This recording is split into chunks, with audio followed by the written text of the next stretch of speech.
What's up everyone, this is FP Sticks. Katie and I are still on vacation in Hawaii with our families, so please excuse the different backdrop for this video. But in today's video, we're going to be showcasing a team with POLIWRATH in the lead. Now, if you've been playing Go Battle League since it came out, before we had Ultra Premier and Ultra Premier Classic, POLIWRATH was really kind of a cool core breaker against a lot of the top Open Ultra League picks. Now I'm running on this team POLIWRATH and then Alolan Muck and Galarian Stunfisk in the back.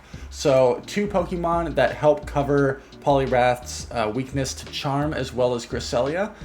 On the moveset of my POLIWRATH, I am running Scald and Dynamic Punch. However, if you run Ice Punch, you're going to have more play against Giratina, you're going to have play against Trevenant, but I wanted to kind of run Scald just to see how it performs. It hits the Nidoqueens for much more damage, as well as hitting Talonflames for super effective. So I wanted to give that a shot, but Walrein is so common in the Ultra League meta, and POLIWRATH is one of the best responses to Walrein. You also have play against Registeel and any other steel types. You have play against Alolan Muck, as well as being able to handle Swampert pretty nicely as well. So POLIWRATH, as long as you can avoid the ghost types if you're running this moveset, and the psychic types, really has a lot of play against a lot of things.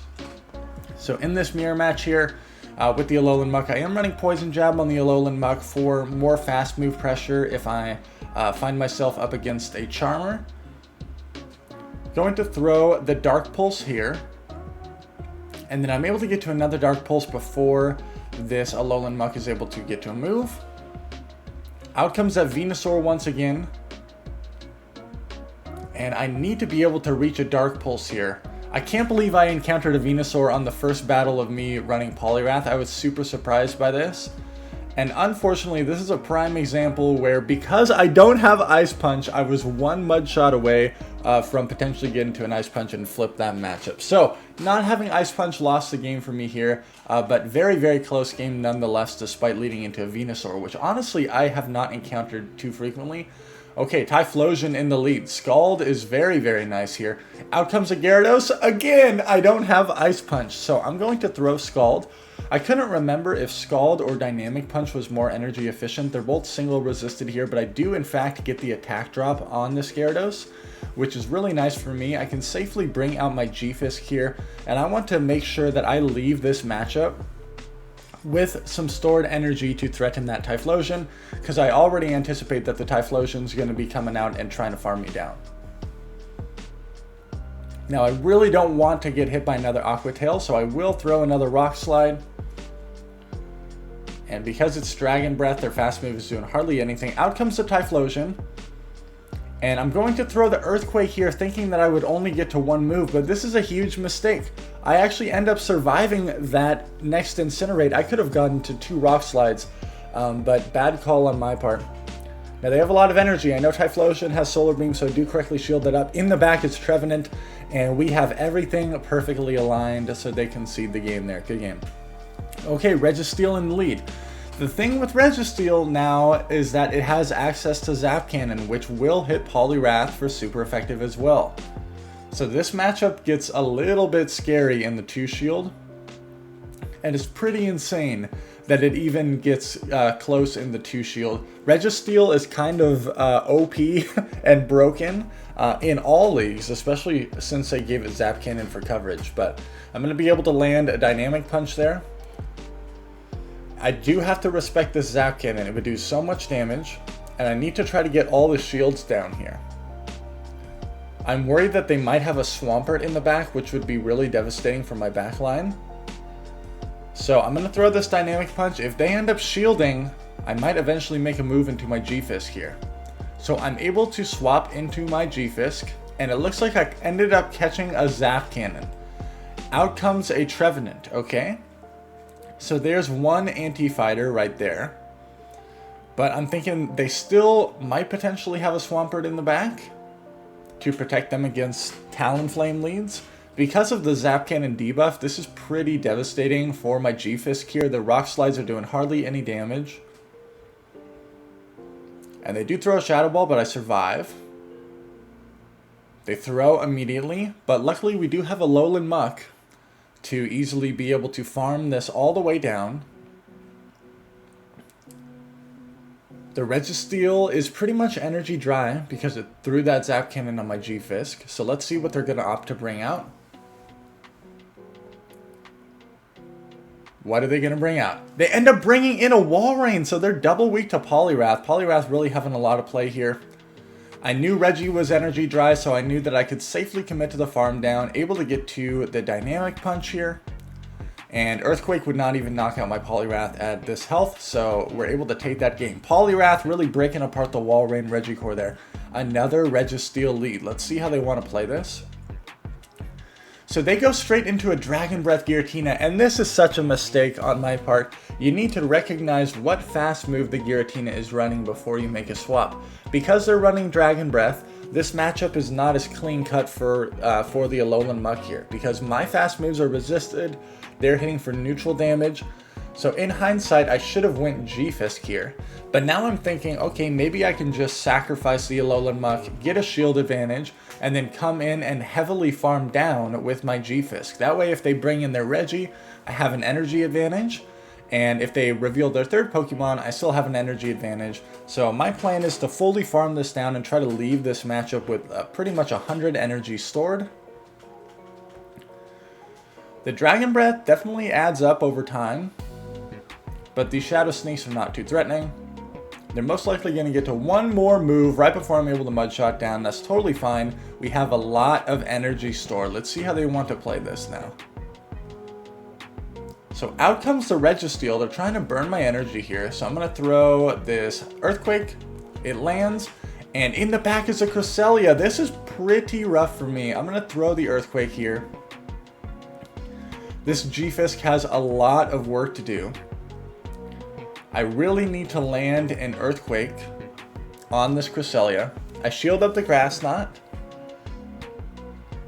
And this Earthquake does slightly less than half to the Cresselia there. Oh man, that is such a bulky Cresselia. Now, this is one example where having Scald is much nicer here because you're able to hit for much better decent damage, neutral damage instead of the Ice Punch. I no-shield the Grass Knot. If that was Moonblast, it would have been more threatening. But they're just going straight Grass Knot here, which is a smart play.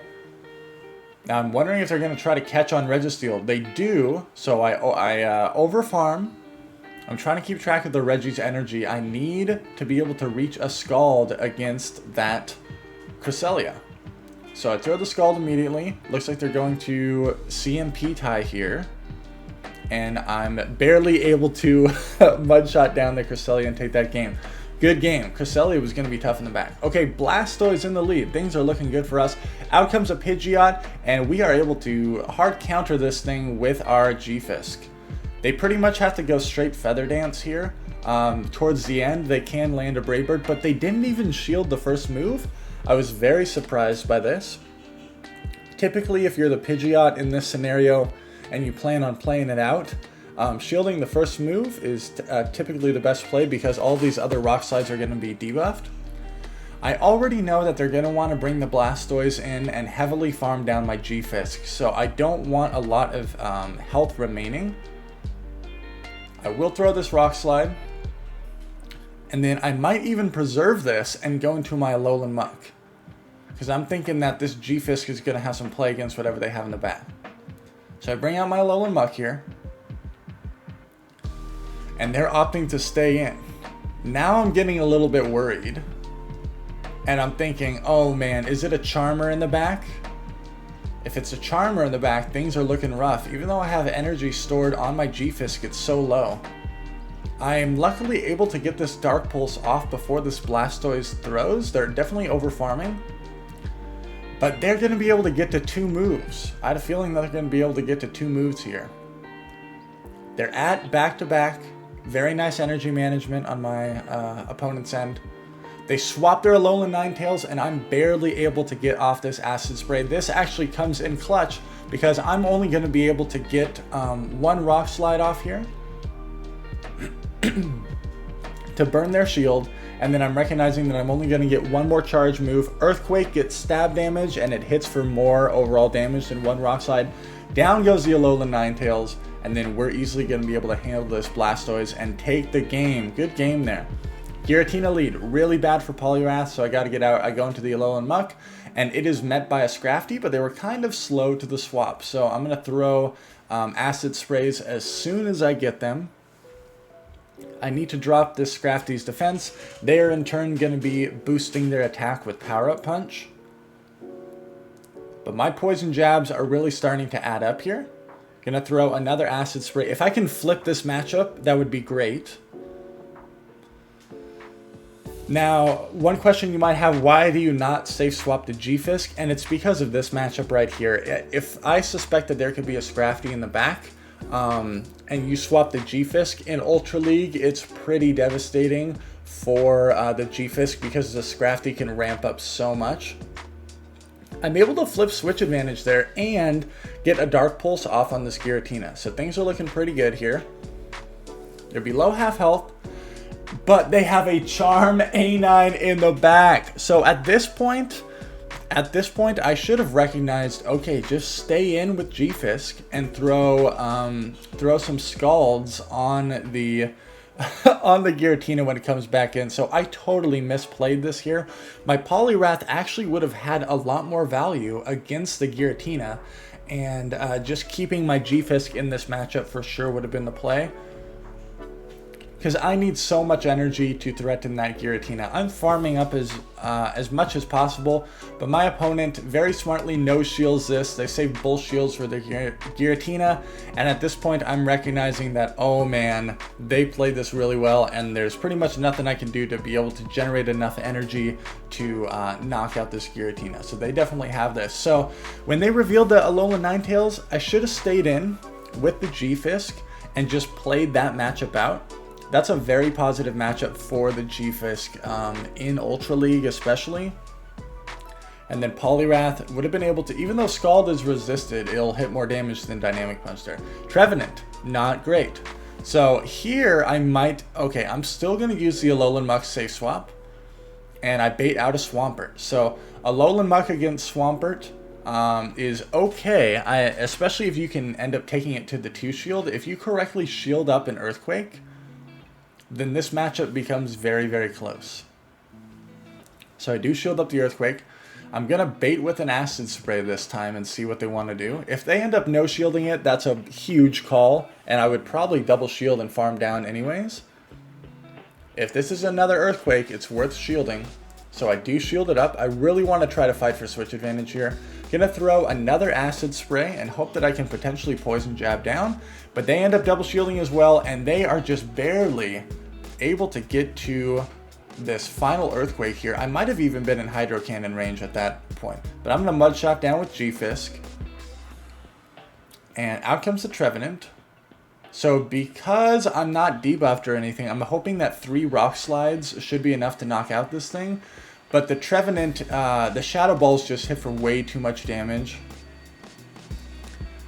There goes 1 Rock Slide. I need to get 2 more Rock Slides off on this thing. I swap Poliwrath here. Because I know that I just need to get to a Scald to take this thing out. They go for Seed Bomb. Does hit for super effective. That's fine. Out comes Walrein. They have provided me with a win condition here. I need to farm up as much as I possibly can to guarantee that I can threaten that Trevenant in the back. So I'm keeping track of them. But right before they get to Earthquake, I throw this Dynamic Punch. Down goes the Walrein. Out comes the Trevenant. Perfect farm by my opponent. They get to a Seed Bomb. I need to reach a Rock Slide here. And I'm just thinking, please, let this be a Seed Bomb. Please let this be a Seed Bomb. It's only a Seed Bomb. We're able to barely survive and get to this Rock Slide and take this game. This game was incredibly difficult and really, really close. Good game there. Okay, this matchup was pretty fun. Out comes Talonflame. Thank goodness I have Scald in this scenario. So I'm going to throw after 7 Mud Shots here, because this is optimal timing against the Talonflame there. Now, if they bait me with a Flame Charge here, that's a really nice play. But I do correctly shield up the Brave Bird. And if they go Brave Bird every single time, it takes 3 Incinerates to get there. So they do end up shielding the Scald.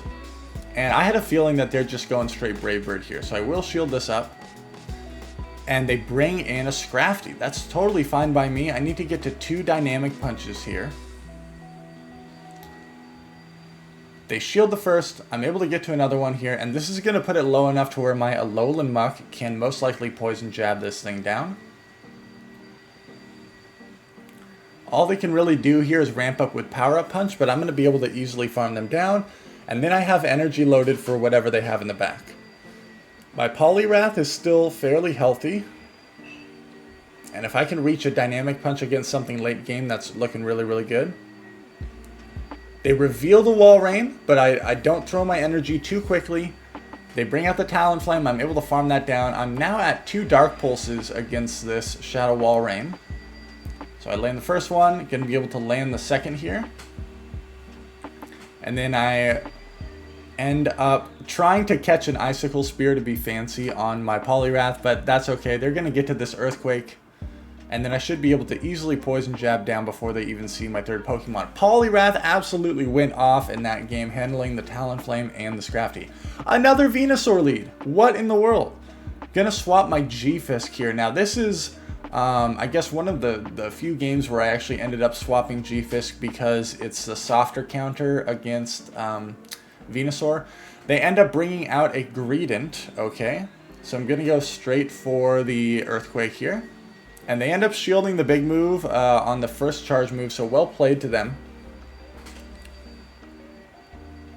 They're going straight Crunch here, and I'm going to throw another Earthquake. Now this again is another scenario where it doesn't really matter how much energy I farm with Poliwrath because I'm not going to have an Ice Punch to threaten that Venusaur. I was hoping that I would survive this Crunch with a Sliver, but it's just enough to take me out, unfortunately. I'm still going to load up as much as I possibly can. I'm going to let all these Body Slams come through. There's no way that I can farm this down, but having health on my Poliwrath doesn't really offer much value against that Venusaur. I need energy. They end up catching on their Venusaur. Oh man, nice play. But now they're going to be switch locked against my Alolan Muck, which is a pretty powerful matchup for Alolan Muck. But now I'm getting worried that they might have 2 answers to Poliwrath. Do they have a Giratina? Do they have a Cresselia? Either way, I'm a little bit worried at this point. They really didn't want me to load up with Poliwrath. So let's see, they most likely bring in the Greedent again, but no, they reveal that they have Walrein. And at this point, I'm now recognizing that, okay, Poliwrath is going to have a lot of play against the rest of their line. They have the Greedent, they have the Walrein. Poliwrath has good matchups against both of those things. So I let that Icicle Spear go through, and things are looking pretty good here. I will shield up this one. I want to guarantee that I can get this damage off. They catch on the Greedent, and I am totally fine with this. I needed to get rid of this Greedent anyways. They're able to get to a move, totally fine by me. I can Mud Shot this thing down, and I need to get to a Dynamic Punch.